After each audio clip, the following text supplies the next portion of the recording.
Buenos días, mi nombre es David Bolaño del curso de Electrónica de Potencia. En este caso vengo a presentar los resultados de mi diseño de un inversor SPWM. Como sabemos, debemos calcular los valores típicos, que es la modulación de amplitud y la modulación de frecuencia.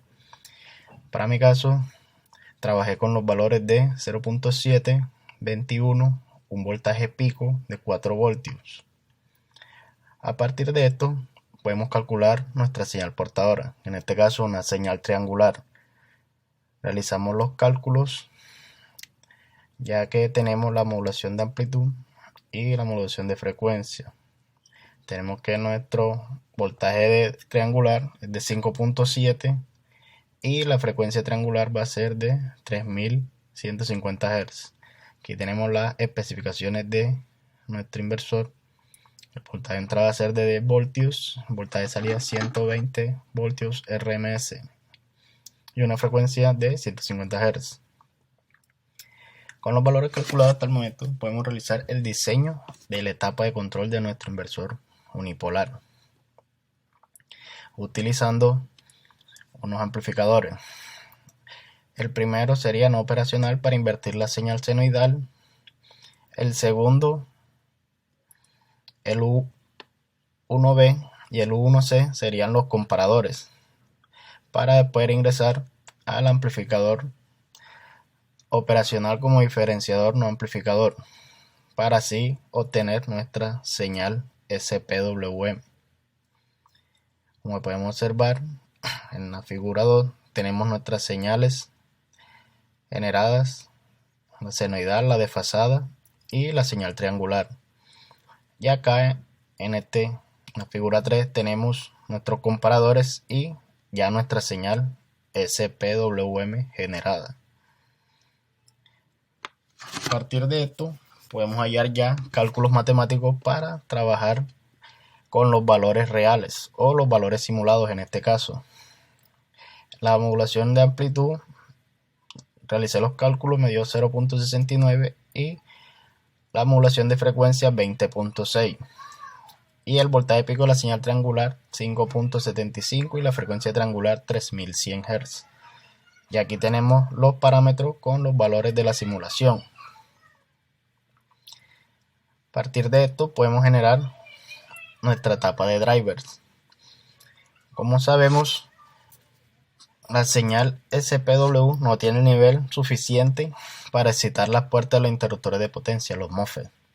Por tal motivo, incluimos unos drivers que en este caso utilizaremos los IR2112, el cual permite acondicionar la señal de SPWM para así controlar los MOSFET o los interruptores para nuestro accionamiento, como podemos observar en la figura 4,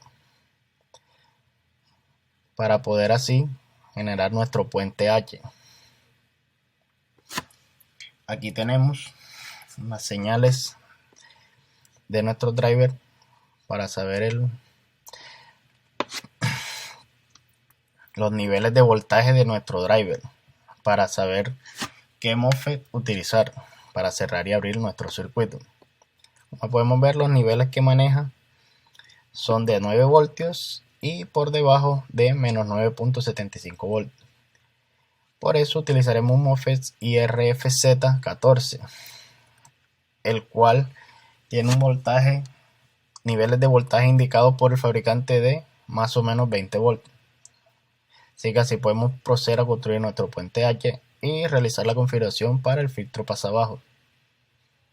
Aquí tenemos las especificaciones de nuestro MOSFET. Podemos ver que tiene unos niveles de voltaje de más o menos 20 voltios.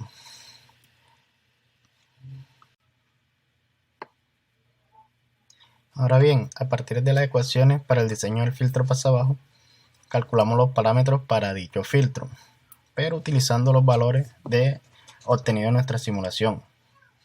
Tenemos que la frecuencia de corte mínimo va a ser igual a 10 por la frecuencia de paso, que en este caso sería la señal senoidal, nos da 1500 Hz.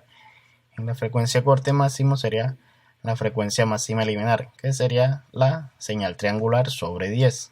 y nos da 310. Calculamos la frecuencia de corte promedio y nos da como resultado 905 Hz. A partir de este valor igualamos a esta expresión a 1 sobre 2pi por la raíz de una bobina por un capacitor. El condensador vamos a utilizar un valor de 10 microfaradios para así hallar el valor de la bobina. Procedemos a hacer los cálculos y obtenemos que nuestra bobina tiene que tener un valor de 3.1 milihenrios. Y ahora sí, procedemos a diseñar todo el sistema, acoplarlo todo. Nuestro puente H, los drivers y la etapa de control, como podemos observar en la figura 7. Pero antes de realizar cambios en los devanados del transformador, hay que poner a funcionar el sistema para ver cuánto es el voltaje que le entra al devanado primario para hacer los cálculos. Como podemos ver, al energizar el sistema nos marca 7 voltios en el primario, y como las especificaciones nos pide que en el secundario sean 120 voltios RMS, realizamos a proceder los cálculos utilizando esta fórmula para hallar la impedancia del devanado primario, utilizando en el secundario 100 milihenrios, y tenemos que la impedancia de nuestro devanado primario tiene que ser de 34.03 microhenrios. Procedemos a configurar nuestro transformador en el simulador Proteus. Como podemos observar en la figura 9, realizamos los cambios en la inductancia del primario y del secundario.